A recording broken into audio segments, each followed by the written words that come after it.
Hello students, let's continue with chapter 2 of CA Inter, which is audit strategy, audit planning and audit program. And let me tell you again that this is one of the most important chapter क्योंकि ICI में इसका weightage दिया हुआ है 8 से 12%, यानी कि 8 marks आपके पक्के हैं अगर आपने इस चैप्टर को कंप्लीट कर दिया तो अच्छे से।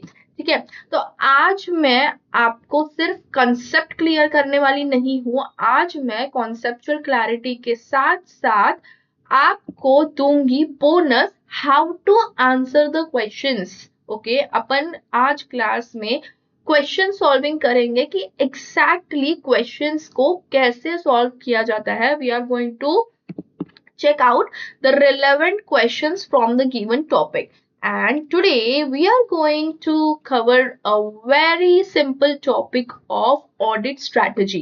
Audit strategy, audit planning and audit program का ऑलरेडी एक जो बेसिक मीनिंग वाला जो कंटेंट है वो मैंने ऑलरेडी अपलोड कर चुकी हूँ। तो अगर आपको अभी तक ऑडिट स्ट्रैटेजी का मीनिंग पता नहीं है तो प्लीज पहले वो चेकआउट करो, पहले ऑडिट स्ट्रैटेजी का कॉन्सेप्ट क्लियर करो, फिर उसके बाद में आ जाओ establishing the overall audit strategy. Okay, this one. Oh yeah.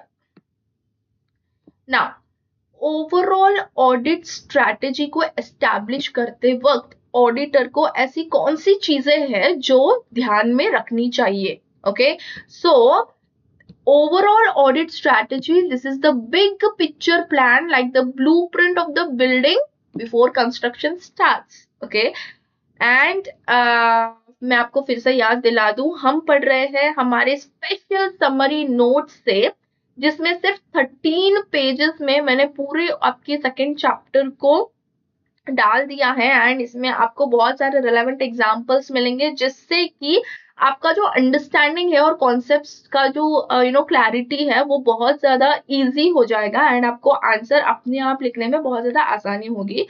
तो चलिए back to what establishing an overall audit strategy मतलब क्या है।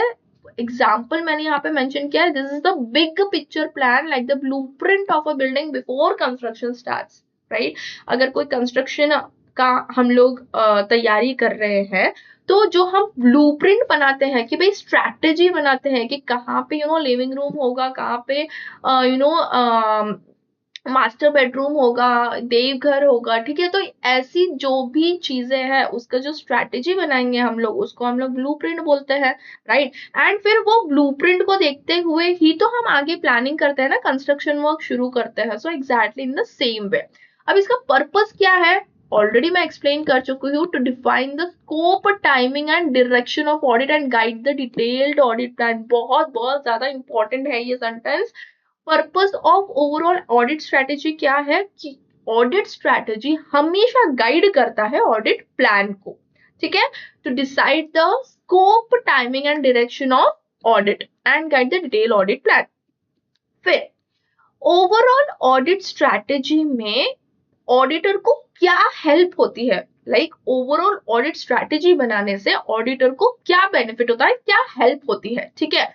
तो यहाँ पे ऑडिटर को सबसे पहले पता चलता है कि what are the resources which are needed, है ना। हम कभी भी अगर जैसे कोई स्ट्रैटेजी बनाएंगे तो वहां पे हम लोगों को सबसे पहले क्या पता चलेगा कि ऐसे कौन से रिसोर्सेज है जिसकी हमें नीड है। जैसे कि हमें कुछ रिस्की एरियाज में एक्सपीरियंस्ड लोगों की जरूरत है, कोई लीगल एक्सपर्ट्स की जरूरत है हमारे ऑडिट को परफॉर्म करते वक्त। ओके, तो यहाँ पे मैंने एग्जाम्पल दे दिया हुआ है बेटर अंडरस्टैंडिंग के लिए, जैसे कि assign experienced auditors to risky areas, जैसे कि put a senior team member on complex areas like revenue recognition and involve experts for a company dealing in defense tech or actuarial estimates, right। वहां पे experts की जरूरत है। तो उस हिसाब से हम लोग पहले ही उस पर्सन से बात कर लेंगे, उसकी अपॉइंटमेंट ले लेंगे और उसको बात कर लेंगे कि भाई हमें ये ऑडिट में तुम्हारी रिक्वायरमेंट है, ठीक है।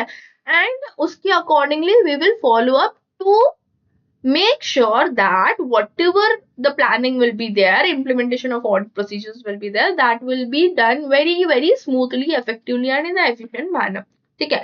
सबसे पहले क्या आता है, what resources are needed, exactly हमें क्या क्या चीजों की जरूरत है। फिर रिसोर्सेस तो पता चल गया, but how much? In the simplest language I have mentioned over here, how much resources are needed then? पहले तो what resources are needed, then how much resources are needed. जैसे कि इंटर्न्स को ऑडिट के लिए भेजना है, तो ऑन साइड भेजने के लिए कितने इंटर्न्स की जरूरत होगी? 2 इंटर्न्स की या 4 इंटर्न्स की? राइट, सिंपल है।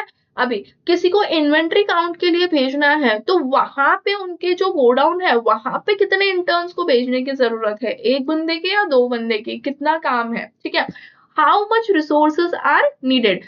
Example, how many people should do count, stock count, how many hours for audit of branches, budget the audit time smartly. जैसे कि रिस्की एरियाज में ज्यादा टाइम इन्वेस्ट करो एंड लो रिस्की एरियाज में less time invest करो। ठीक है, now what resources needed, how much needed, when the resources should be used.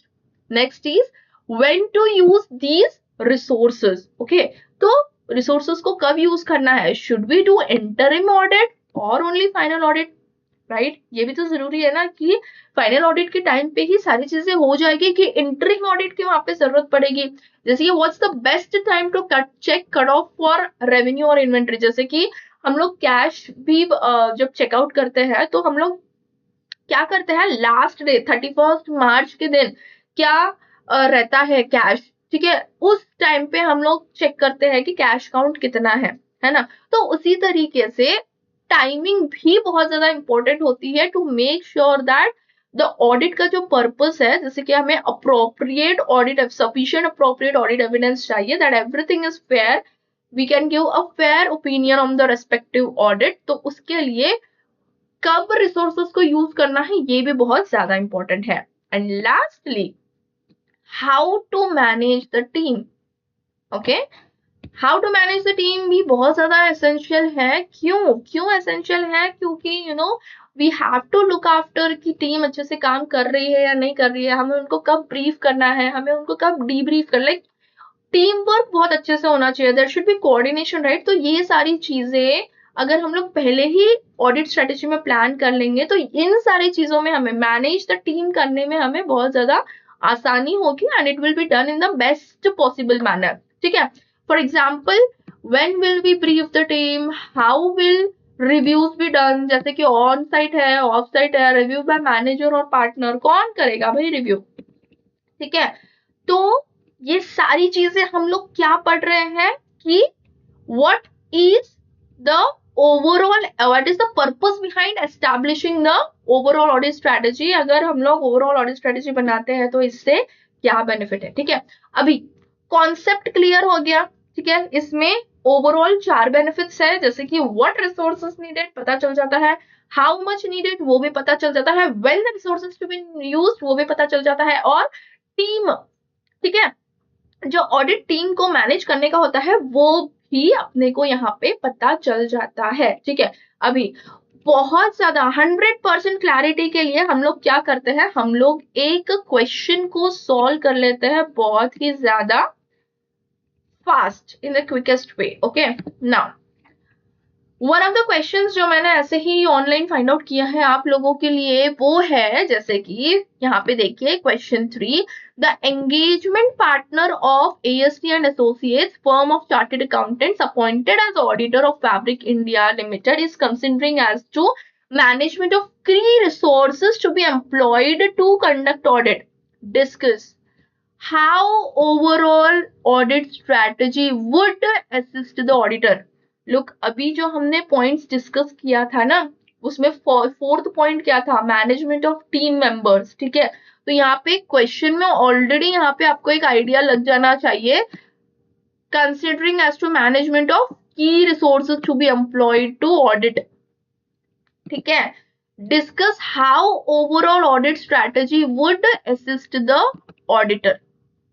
Okay, तो यहाँ पे सबसे पहले तो आप आपका बेसिक बता दीजिए, आंसर लिख दीजिए कि ओवरऑल ऑडिट स्ट्रेटेजी क्या है, क्यों इंपॉर्टेंट है, because it sets the it guides in the development of overall audit plan. See यहाँ पे सेम चीज मेंशन की हुई है आंसर में, the auditor should establish N overall audit strategy that set the scope, direction and timing of audit that guides the development of audit plan. The process of establishing the overall audit strategy assists the auditor to determine, subject to the completion of auditors risk assessment procedures, such matters as, जो हमने बहुत ही ज्यादा simple language में पढ़ा था ना, अभी आप वो रिलेट कर पाओगे. फर्स्ट ऑफ ऑल क्या पढ़ा था हमने?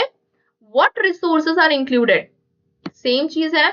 The resources to deploy for specific audit areas, such as the use of appropriately experienced team members for high risk area or the involvement of experts on complex matters. हमने same चीज पढ़ी थी यहाँ पे.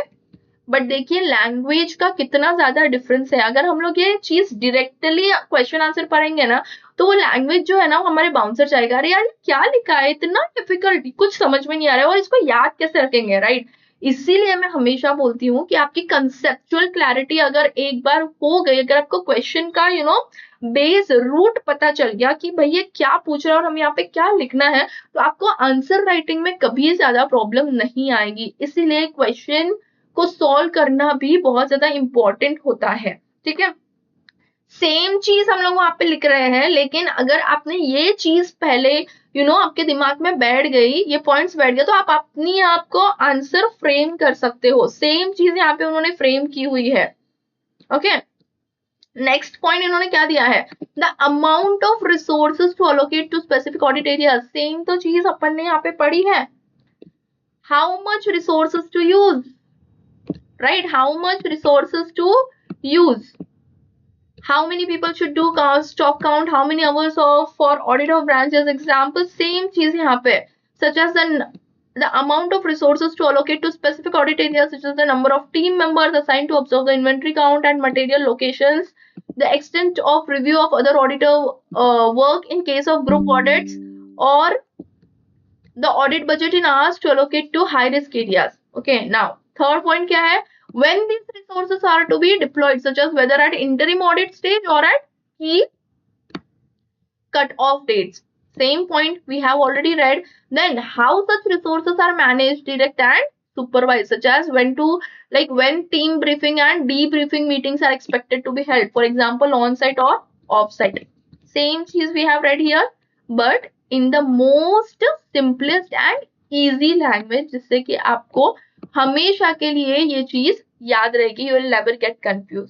ओके, नाउ ये वाला topic I hope आपको clear है, क्योंकि हमने इसका एक आंसर भी सॉल्व किया है. इसके साथ मैं आपको बोलूंगी कि एज आई मेंशन, आप ये समरी नोट्स को एक्सेस कर सकते हो मेरे ऐप पे से. The name of the app is speak prep. Okay, and you can easily find it on play store. And सिर्फ ये समरी नोट्स करने से आपके जो कॉन्सेप्ट्स है वो 100% क्लियर होने वाले हैं. एंड उसके साथ साथ में हम लोग हमारे लेक्चर्स में ऐसे ही बहुत सारे क्वेश्चन एंड आंसर्स को लेंगे, जिससे कि आपका ये चैप्टर का जो 8 मार्क है ना, वो आपको 100% आपका स्कोर होना चाहिए. ठीक है, तो आप जल्दी से जाइए एंड इस समरी नोट्स को एक्सेस कर सकते हो आप, and you can just give your best for the exams.